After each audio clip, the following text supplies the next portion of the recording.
It's about time, man. I'm ready to go home. I'm ready to get the kingdom.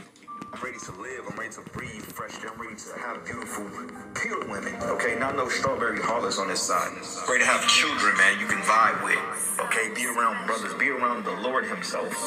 Okay, I'm ready to go and visit places in the galaxy that we didn't know exist. All right, I'm ready to walk on sandy beaches, man, and explore the ocean floors. I'm ready to fly. Okay, I'm ready to eat real food. Okay, I'm ready to drive a chariot, man. All right, I'm ready to minister to the Lord and to be ministered to, man. Okay, I'm ready to worship Yahweh Shai in its full entirety. Okay, I'm ready for it. We're ready, man. I'm ready to see angels and greet angels. Isaiah 14. For the Lord will have mercy on Jacob, and will yet choose Israel, and set them in their own land. And the stranger shall be joined with them, and they shall cleave to the house of Jacob. And the people shall take them, and bring them to their place. And the house of Israel shall possess them in the land of the Lord for servants and handmaids. And they shall take them captives, whose captives they were, and they shall rule over their oppressors. And it shall come to pass in the day that the Lord shall give thee rest from thy sorrow, and from thy fear, and from the hard bondage wherein thou wast made to serve. The Lord said that on the Heavenly Father's right hand there are pleasures evermore. And it says that I have not seen, neither ear heard the things which the Lord hath prepared for them that wait for Him. You know, there's a whole nother world of greatness that awaits us when the kingdom of heaven is established. It's not seen in this society. In this society, we only see carnal things that reason offers in this society.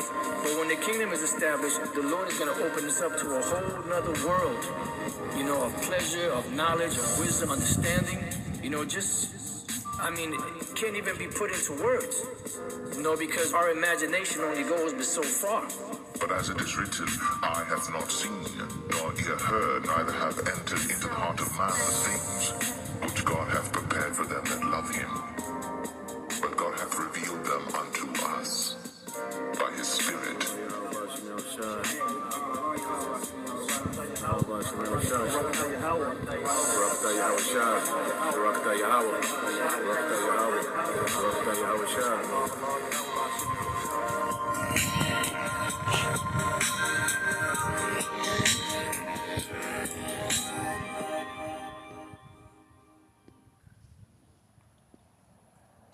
All right. All right, Shalom. First and foremost, I would like to give all praise, honor, and glory unto Yahweh, Bahashem Yahweh Shai, Bahashem Rakakwadash.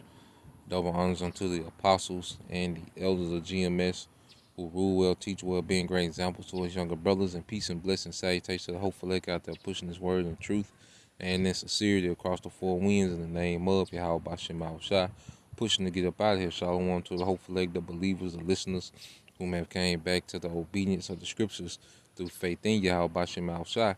And what I want to get into, this morning is dealing with the Hellenistic, Israelites, and one reason, why there's such a huge, confusion, dealing with the New Testament and whom salvation is for, is because, you have this false narrative as if when the Apostle Paul, is speaking about the Greeks, that he's opening up salvation to all nations, and that's just not the case. And to really understand, the context of what Apostle Paul was saying, you have to understand, the history leading up to the time of the apostles, the time of Acts, the time of the New Testament, and these epistles being sent out to these different, Greek, ancient Greek city-states where Jake dwelt, where Israelites dwelt.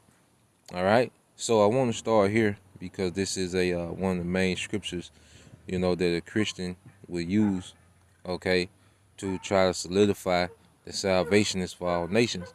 Now, when you go to Galatians chapter 3, verse 28, it says there is neither Jew nor Greek. And immediately when they hear that word Greek, they think that's the doorway for all heathens. That's not the case. All right. It said there's neither bond nor free, because you had Israelites that was, a bondman, in other Israelites households that were Hellenized, okay, and they was bondmen, to actual heathen, okay, but through Yahweh Shai, okay, they had a particular liberty, through their belief. Now it says, there is neither male nor female, for you are all one in Yahweh Shai of Mashiach. Now, when you go to this term Greek, okay, now the definition is off in the blue letter, because they change particular things, after certain things are brought out. But when you go into that word Greek, okay, all right, that Greek word is what? Strong's G 1672, Hellene. Hellene. Hellene. All right, now let's go from there and let's get this definition. So now we got to go back in history once we get this definition. Okay, so you get that word Hellenistic, okay, which is that Greek word Hellene. All right, now relating to Greek history, language, and culture from the death of Alexander the Great to the defeat of Cleopatra and Mark Antony by Octavian in 31 BC. So you had Alexander, okay, he conquered, they going into what, 333 down to 320, 321 BC in his death. Okay, so pretty much you have 300 years of Greek culture being spread in a particular region of the earth, and it's gonna go into it. Okay, and it says during this period, Greek culture flourished, spread through the Mediterranean. Well, just where you had, Rome, Italy, those Greek city-states, Cyprus. Okay, a lot of those Greek city-states that are mentioned in the book of Acts, which we'll get a couple of them. Okay, it says spreading through the Mediterranean and into the Near East. Okay, going into what? Asia, Turkey. Okay, and centering in Alexander in Egypt. Okay, Pergamon in Turkey. Okay, so when you understand Hellenistic, there was a culture.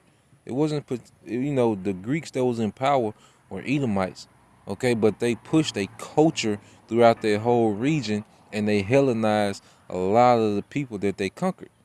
Okay, so when it says Greek in that context of Galatians 3 and 28, it's speaking about a culture, not a nationality, man. Okay, now let's get to the history to understand what was going on, okay, in that time. Now, Hellenistic told us what?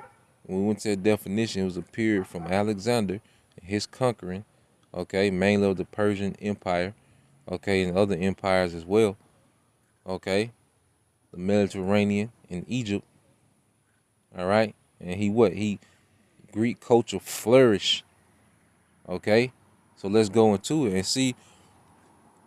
Here it is. You learn about all these characters in school, especially you go, even when you go to college, you go into history, you learn about all these characters. But when we bring these things out concerning the Israelites, everyone tries to make it seem as if it's null and void. Okay? But now, let's go to 1 Maccabees 1:1. It says, and it happened after that Alexander, son of Philip the Macedonian, who came out of the land of Shittim, had smitten Darius, the king of the Persians and Medes, that he reigned in his stead the first over Greece, and made many wars, and won many strongholds, and slew the kings of the earth, and went through the ends of the earth, and took spoils of many nations, insomuch that the earth was quiet before him, whereupon he was exalted, and his heart was lifted up. So he's conquering these different empires and cultures in the earth, and what is he doing?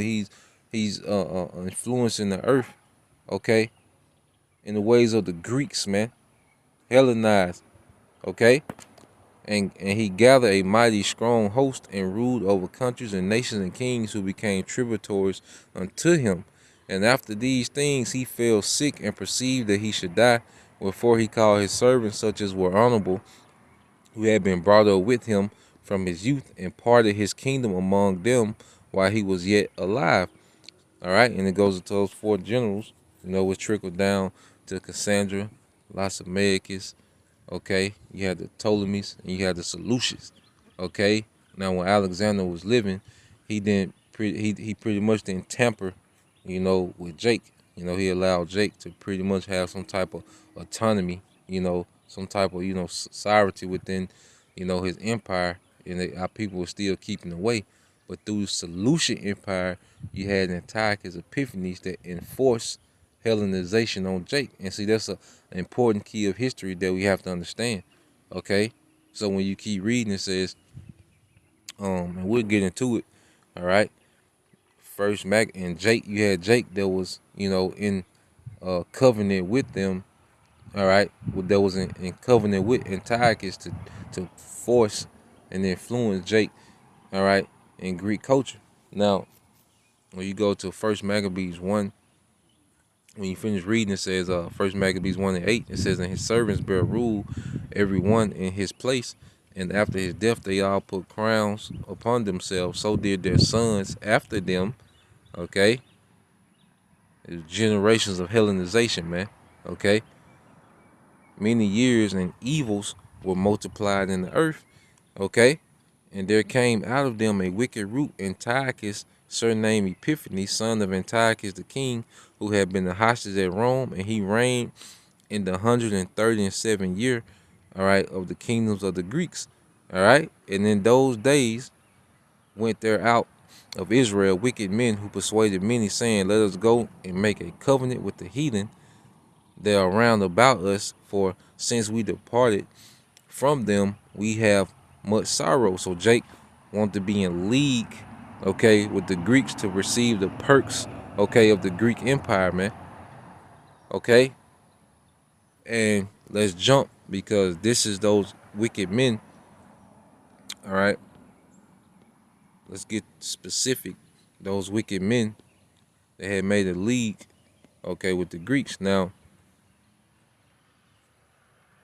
this is Second Maccabees 4:1. It says, this Simon now, of whom we spake afore, having been a betrayer of the money and of his country, slandered Onias. Now Onias was a righteous high priest of the time.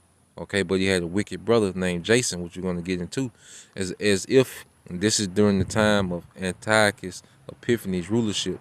Okay, because he ruled over the Mediterranean and Syria area, okay, of the empire. All right, and then he would go back and forth with Ptolemy over Egypt. And it says, thus was he bold to call him a traitor, that have deserved well of the city, and tendered his own nation, and was zealous of the laws. But when their hatred went so far that by one of Simon's factions murders was committed, Onias, seeing the danger of this contention, and that Apollonius, as being the governor of Seleucia, and remember Seleucia, we're gonna remember that, and Phoenice, Seleucia and Phoenice. Okay, this is an Edomite who was a governor of Seleucia and Phoenice. Did rage and increase Simon's malice. He went to the king not to be accused of his brother, because Onias is trying to bring peace, all right, amongst Judea at the time. Okay, and it says he went to the king not to be an accuser of his countrymen, but seeking the good of all, both public and private.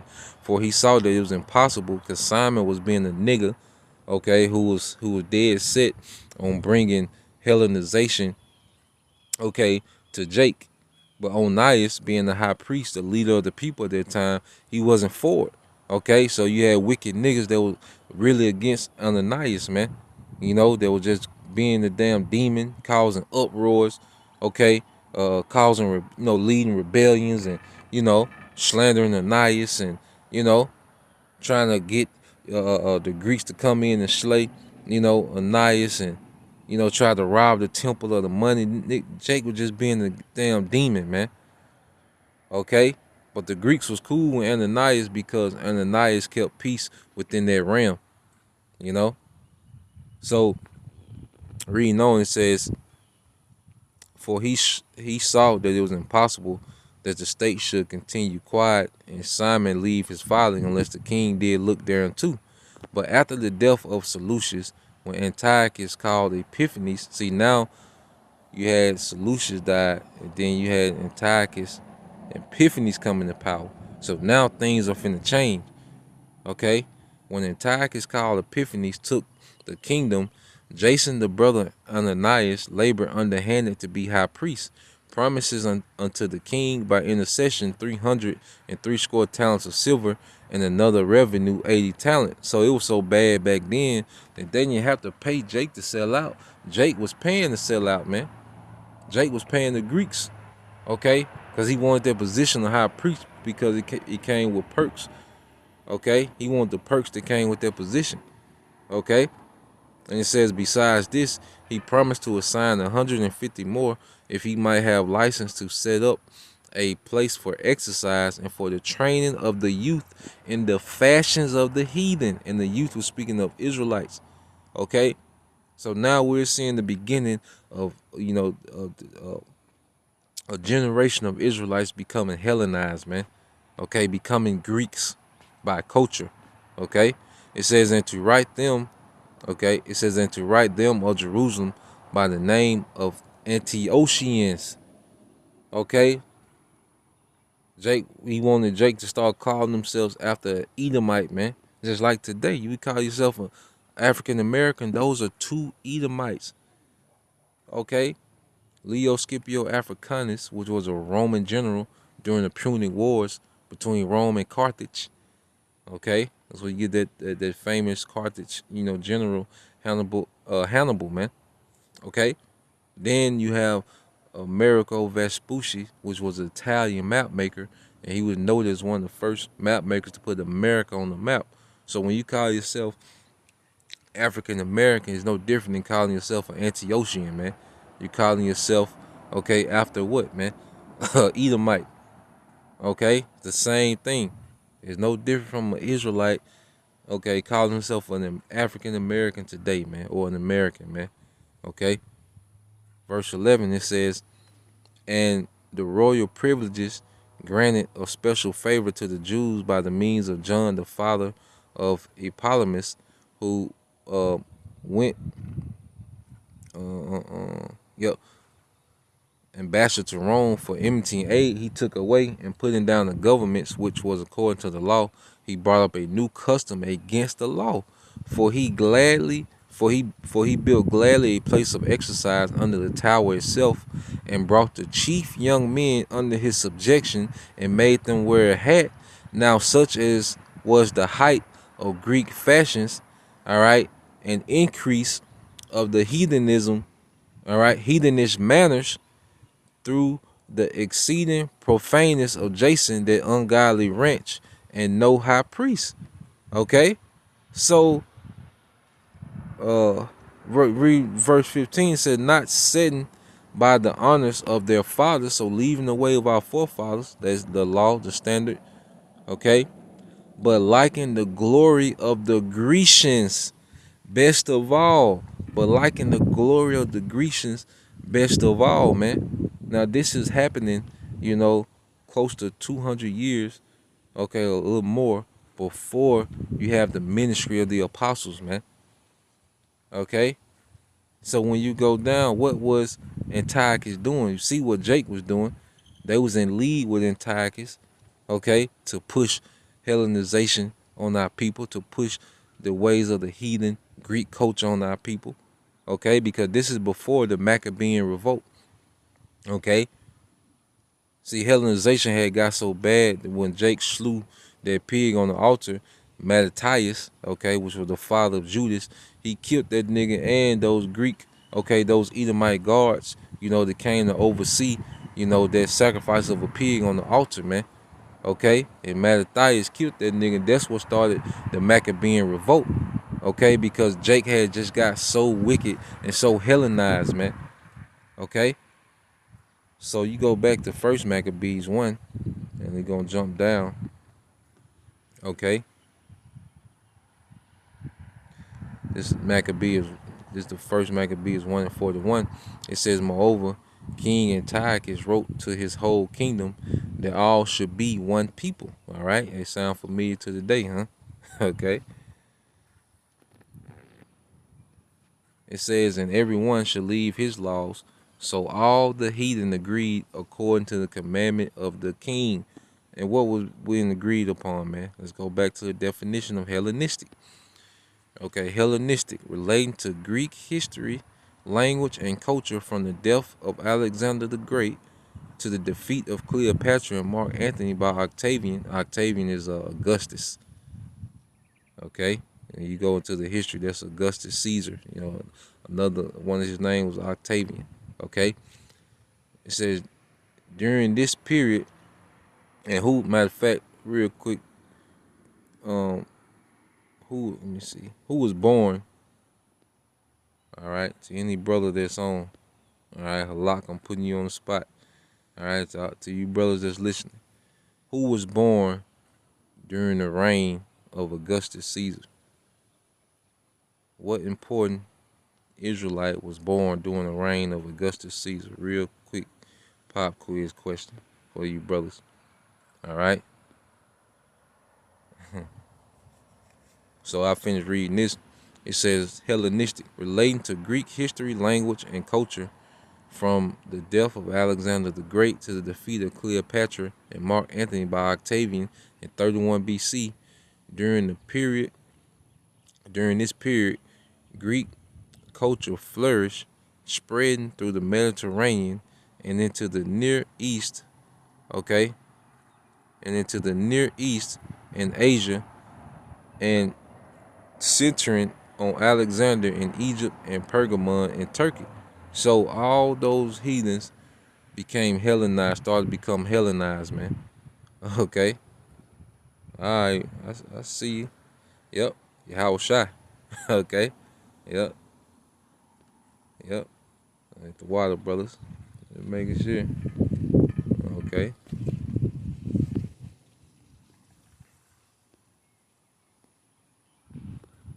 All right. Now, this is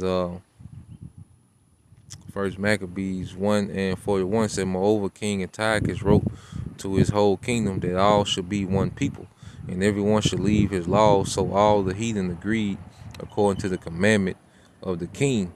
Yeah, many also of the Israelites consented to his religion and sacrificed unto idols and profaned the Sabbath. They becoming Hellenized. For the king had sent letters by messengers unto Jerusalem and the cities of Judah that they should follow the strange laws of the land, Greek culture, okay? Which was all into what, man? You had, orgies and, like homosexuality. And you had, worshiping of idols, okay? Worshiping, of athletes. Same thing now. Worshiping of the woman. You had all that was heavy in the Greek culture, man. Okay, swine was a staple food of the Greeks. Okay, and it says, for the king has sent letters by messengers unto Jerusalem and the cities of Judah that they should follow the strange laws of the land and forbid burnt offerings and sacrifice and drink offerings in the temple, and that they should profane the Sabbaths and festival days and pollute the sanctuary and holy people, set up altars of groves and chapels of idols, and sacrifice swine flesh and unclean beasts, that they should also leave their children uncircumcised and make their souls abominable with all manner of uncleanness and profanation, to the end they might forget the law and change all ordinances. And whosoever should not do according to the commandment of the king, he said he should die. This happened. This really happened. Okay? Under the threat of imminent death, Jake was being forced, okay, to be Greeks, man. You see, and this is the first generation of it, and leads all the way into the New Testament, man. Okay? And we're going to get it. Now let's get one more account of this, and then we're going to jump to the time of the New Testament, man. Okay? And if you don't understand this, you don't have a clue of what's going on in the New Testament, man, at the time of Yahweh Shai, and then after Yahweh Shai, the time of the apostles. Okay. Now, this is Second Maccabees 6:2. And this is still under Antiochus Epiphanes. It says, not long after this, the king sent an old man of Athens to compel the Jews to depart from the laws of their fathers and not to live after the laws of the Most High, and to pollute also the temple in Jerusalem and call it the temple of Jupiter Olympius, and that in garrison of the Jupiter, the defender of strangers. And that's why you have, when you go to the Jesus Christ character, you know, he's like the defender of stranger. He comes in that energy, you know, as if he's here for the actual heathen, you know, like he's here to defend the heathen and save the heathen. Okay. It says and that in garrison of Jupiter, the defenders of strangers, as they did desire, that dwelt in the place. The coming in of the mischief was sore and grievous to the people, for the temple was filled with the riot and reveling of the Gentiles who dallied with harlots, okay, and had to do with women within the circuit of the holy places, and besides this, brought in things that were not lawful. The altar also was filled with profane things which the law forbiddeth. Neither was it lawful for men to keep Sabbath days or ancient feasts, okay, or ancient fasts, or to profess himself at all to be a Jew, okay. You could be put to death just for saying, just professing that you was an Israelite, man. Okay? So what did Jake start calling themselves, man? All right, but like I say, this led up to the Maccabean revolt. Okay? You had our righteous forefathers said, the hell with it, man. We finna go to war behind this, man. You know? And that's where you get the Hasmonean dynasty, you know, which that's another, you know, you brothers want to look that, you know, history up. Okay? The Hasmonean dynasty. All right. So let's go from there. So all that happened, you got all this history between the Greeks and the Israelites, you know, but then Christians open up the Bible at Matthew, and now salvation is for the Greeks. You know, the actual Greeks, man. No, man. Okay, you don't know what's going on. Now, let's go here. I just want to type this word real quick. Greek. Let's type in the word Greek. Okay, and when you get to Greek, all right, you get the New Testament. So let's go here. Now you go to Mark 7:26. It said the woman was a Greek, a Syrophoenician by nation, and she brought him, and she besought him that he would cast forth the devil out of her daughter, and that him is Yahushua. And we know that account, Yahushua cast the devil out, you know, of her daughter, you know, because she was an Israelite. Remember, it said this woman was a Greek. Remember, this is speaking of a culture, not a nationality. So by culture, she was a Greek, okay? But how do we know that she was an Israelite? She had faith in Yahushua, okay? And then it said she was what? A Syro-Phoenician by nation. Now, when you go back here, remember, a part of the Greeks' territory, when you go to 2 Maccabees 4, okay, a part of the Greeks' territory,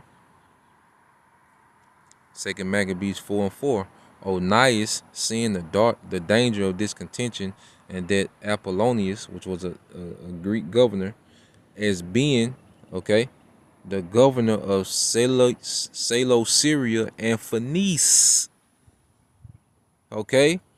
So this woman is nothing but a resident, an Israelite that was residing, okay, in the area that was heavily influenced by Greek culture. Okay? Syria and Phoenice. So when you go here to Mark 7:26, the woman was a Greek of Syro-Phoenicia by nation. Okay? And she besought him that he would cast forth the devil out of her. Now, matter of fact, let's read this account to get reaction, Yahushua reaction. It says, but Yahushua said unto her, let the children first be filled, and he was speaking to those of the circumcision that knew that they was Israelites. Okay, for it's not meet to take the children's bread and cast it unto dogs, because they look at our people that was living in that fashion as heathens, man. Okay, they knew they was Israelite, but they looked at them as heathen because they were so off with their culture, man. And she answered and said unto him, Yes, Lord, yet the dogs under the table eat of the children's crumbs. And he said unto her, For this saying go thy way, the devil is gone out of thy daughter. Okay, so what did she display? Faith. That you know that there was an Israelite, to have faith in Yahweh, man. Okay, now let's go back. And we see why these letters was written like this. Now, you read Luke 23 and 38. Now, this was written on the cross, okay, of that Yahweh was crucified on. It says, and a subscription also was written over him in letters of Greek, okay, and Latin and Hebrew. This is the King of the Jews. Now, why was it written in Greek? Because Greek culture was still heavy during the time of the Romans. The Romans just absorbed, okay, Greek into his empire. You still had that Greek influence, okay, in what? In Rome. Let's prove it. Now, when you go to Acts,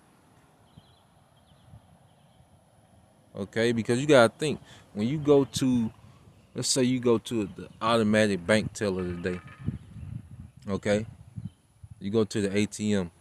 Now, the ATM gonna have two languages on there. Okay, it's gonna be English and Spanish. Why is that? Because those are the two languages, all right, that dominate, America, the culture in America. Okay, so just back then they had it written in Latin, which was the language of the Romans, which they was empowered then. Then you had Greeks, okay, the Greek, which was the language of the Greeks, which heavily influenced their culture, their region of the earth. Okay, and you had it written in Hebrew because you had Jake, okay, that stayed faithful to the way, due to what? That Maccabean revolt. Okay, so what this represents, when you see, all right, the subscription that was written in Greek, Latin, and Hebrew, that represented all the things that was going on at that time, man. Okay, the Hellenization period, okay, which was still influential. The Latin, which was the empire that was in power then, the Romans. Then you had the Hebrew, which was still relevant because you had our forefathers that fought, to keep the way. Okay, you see, it had nothing to do with salvation for everyone.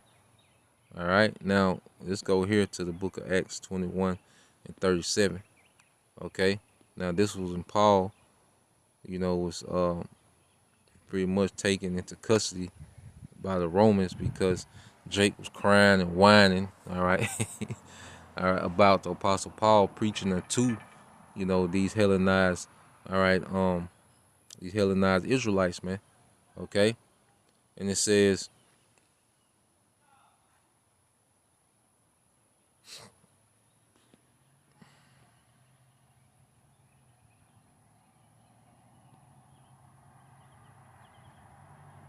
now this is the Apostle Paul, all right, in Acts 21, and it says, and Paul was to be led into the council, and he said unto the chief captain, May I speak unto them? Who said, Canst thou speak Greek? Okay, so the Apostle Paul is speaking Greek, to particular chief of the captain, but then he was able to speak Hebrew to Jake.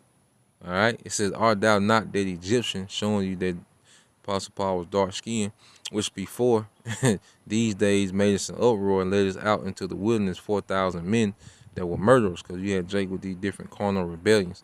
All right, it said, but Paul said, I am a man which am a Jew of Tarsus, a city in Cilicia, a citizen of no mean city, and I beseech thee, suffer me to speak unto the people. So the Apostle Paul was a Jew, was an Israelite of the tribe of Benjamin, which he tells you, but he was in Tarsus, okay, a city in Cilicia.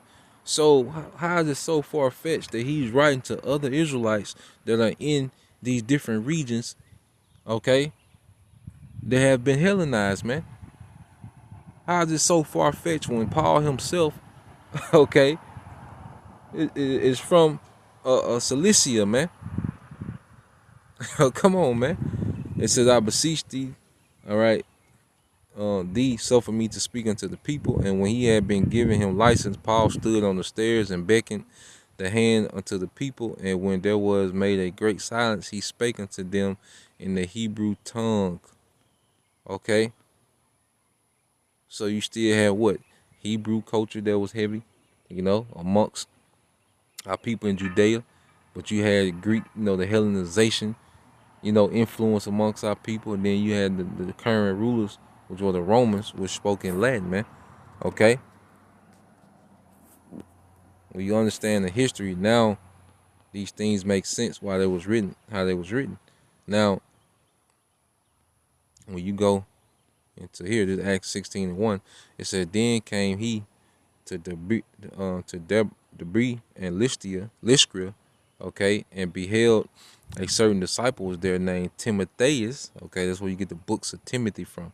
Okay, the son of a certain woman, all right, which was a Jewess, all right, Israelite woman, and believed, but his father, okay, was a Greek. All right, was you talking about an Edomite with a toga? Okay, you were talking about Jake that was Hellenized, man.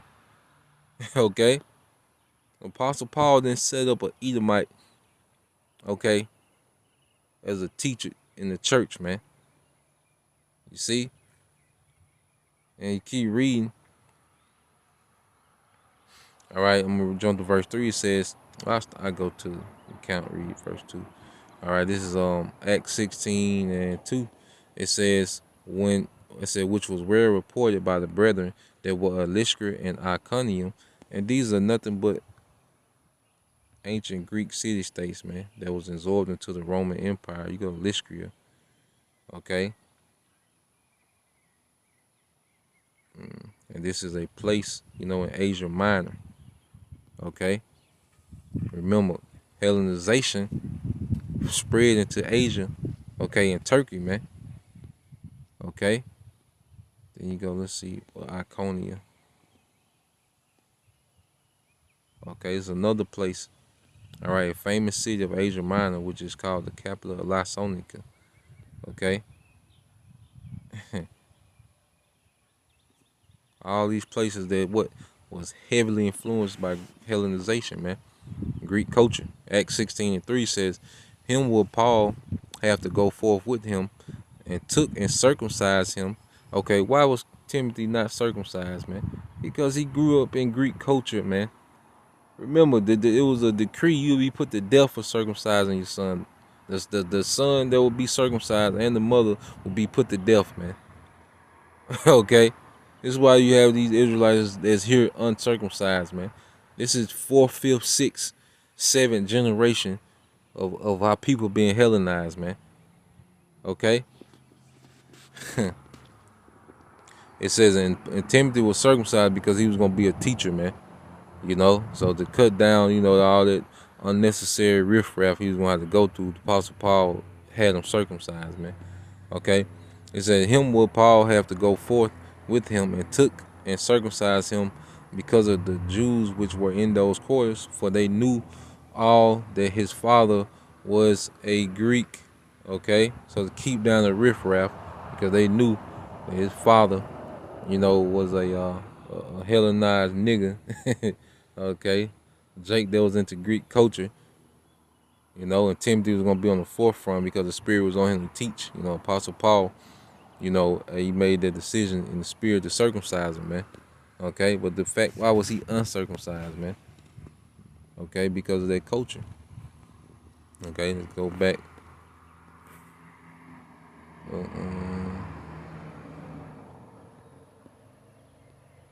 So when you go to Romans, okay, 1:16 says, for I am not ashamed of the gospel of Mashiach, for it's the power of the Most High unto salvation to everyone that believeth, to the Jew first, okay, the circumcision, and also to the Greek, because it was established amongst the circumcision in Judea, but then it went out, okay, to those Hellenized Israelites. Okay, Judea had to be built up first. Okay? This is Romans 10:2. It says, "For there is no difference between the Jew and the Greek." Why does it keep referring to Greek? Why does it keep referring to the word Hellen? "For the same Lord over all, Yahushua, is rich unto all that call upon him." Because Yahushua came, okay, that we will have a way back through faith. We are Hellenized, okay, Israelites. We was Hellenized Israelites before we came to the ministry, man. We live by Greek culture, the Greek diet, these wicked high holy days, man. Okay, I mean these wicked holidays, so like, okay, we was into Greek culture, man. You see, fraternities and all, we were through. Okay, read this Colossians 3:11 says, "Where there is neither Greek nor Jew, circumcision nor uncircumcision, barbarian, Scythian, bond nor free, but Yahushua is all and in all, man. And through Yahushua, we've been brought back to the standard of our forefathers, man. Okay, we was lost, but through Yahushua, that shepherd, we was sought out, okay, by his spirit through the teaching of the prophets, through the teaching of the men of the Lord, starting with our apostles and elders, their elders, before them. Okay, the spirit of Yahushua has did what, man?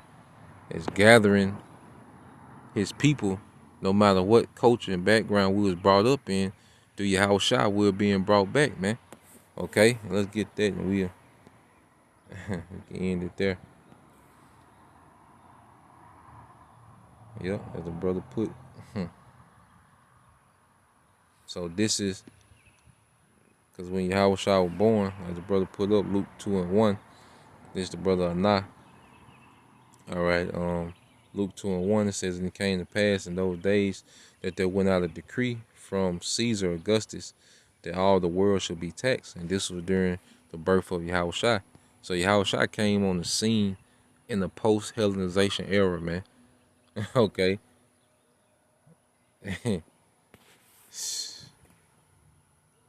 So let's get this. Ephesians 2 and Ephesians 2:11. It says, "Wherefore remember that ye being in time past Gentiles in the flesh through culture." Jake was a Gentile, was a damn Greek, a heathen by culture in the flesh, who are called uncircumcision by that which is called the circumcision. Those Jakes knew they were Israelite in the flesh made by hands. That at that time, all right, because they were circumcised, okay, physically, Jakes in Judea, you know. But see, how Shai came to circumcise the mind, okay? Because you had Jakes of the circumcision, they were physically circumcised, but they wasn't right, okay? Yahweh Shai came to circumcise the mind, okay? Verse 12 said that at that time you were without a Mashiach, being aliens from the commonwealth of Israel, the promises, it's going to say, and strangers from the covenants of promise, having no hope, and without the Most High in the world. And the promises was made to who? The forefathers, Abraham, Isaac, and Jacob, that lineage. Okay? So you have to be of that lineage, okay, to be brought back into those promises made to those men. The heathens never received that promise, man. Okay, so how can they be brought back into a promise that was never given unto them? That promise was to a particular lineage. Let's get it real quick in Psalms 105. Okay. Psalms 105. O ye seed, okay, which means what? You got to come from this actual sperm of Abraham. O you seed of Abraham, his servant, ye children of Jacob, his chosen. He is the Lord our power, his judgments are in all the earth. He have remembered his covenant forever, the word which he commanded to 1,000 generations. So he remembered, okay, his covenant forever. His covenant with who? Okay? Which covenant he made with Abraham, and unto, it says, and an oath, all right, his oath unto Isaac is following a particular lineage, and confirmed the same unto Jacob for a law, and to Israel for an everlasting covenant. He confirmed the same unto Jacob for the law. So let's get this word confirmed. In the Hebrew is amad. Okay, to stand, to remain. Their promise is going to remain. Okay, to cause, to stand firm, to maintain, to appoint, to ordain, to establish.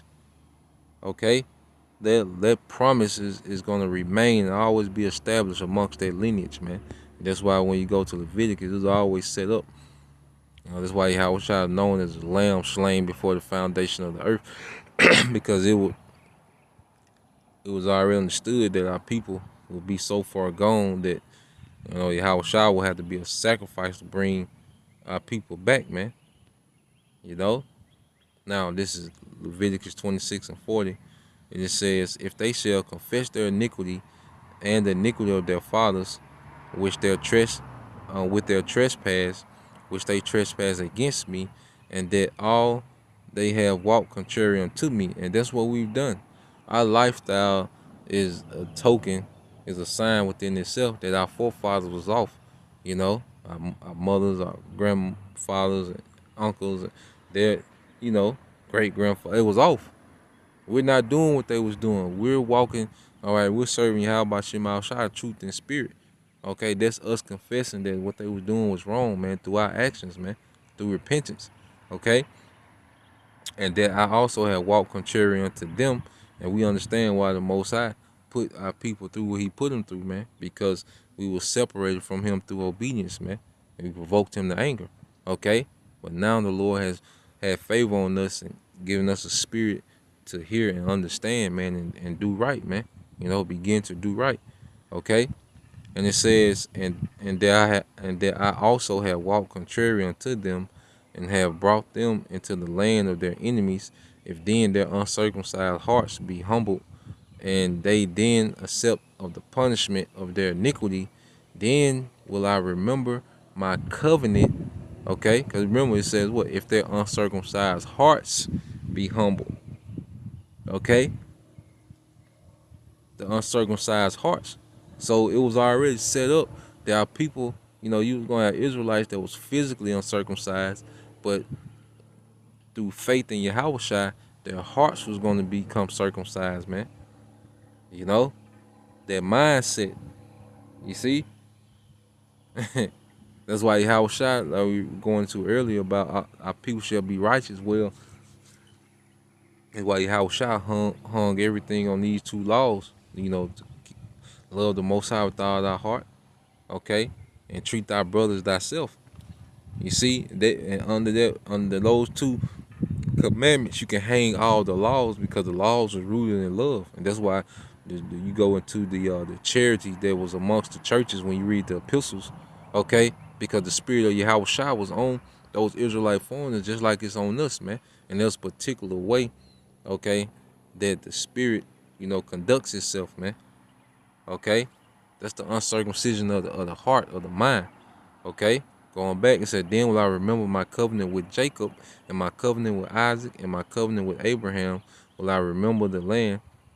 It said, will I remember, and I will remember the land. So when you go to Galatians 3:26, 3:28, and we'll start it like we ended it, the same chapter. Now we can get an understanding, because you gotta read the next verse. So this Galatians 3:28. There is neither Jew nor Greek, there is neither bond nor free, there is neither male nor female, for ye are all one in Yahweh Shai HaMashiach. And if you be Yahweh Shai's, then are ye Abraham's seed. Okay, it's an actual seed. So the fact that you had Israelites that was Hellenized, that was a product of Greek culture, okay, dominating that region of the earth. Okay, they was able to come out of Greek culture and believe on Yahweh Shai. That was a token that they were the physical seed of Abraham. Okay, and through that, there's a promise that was made to that physical seed, Abraham, Isaac, and Jacob. All right, and heirs and heirs according to the promise. The promise was made to who? You can't get around. You can't just say the Greeks and throw everybody in there. No, that was a promise made to a particular lineage, man. Okay? So that's the point. I just wanted to bring that out this morning. Lord will, you brothers and you few sisters were edified. Um, you know, you got to understand these things. I know we go over these things a lot, but there's always somebody, new, probably watching. So, Lord will, you brothers, and you few sisters were edified. Till the next time I say Shalom, Kwam Yashala, Abba Babal, DTA soon.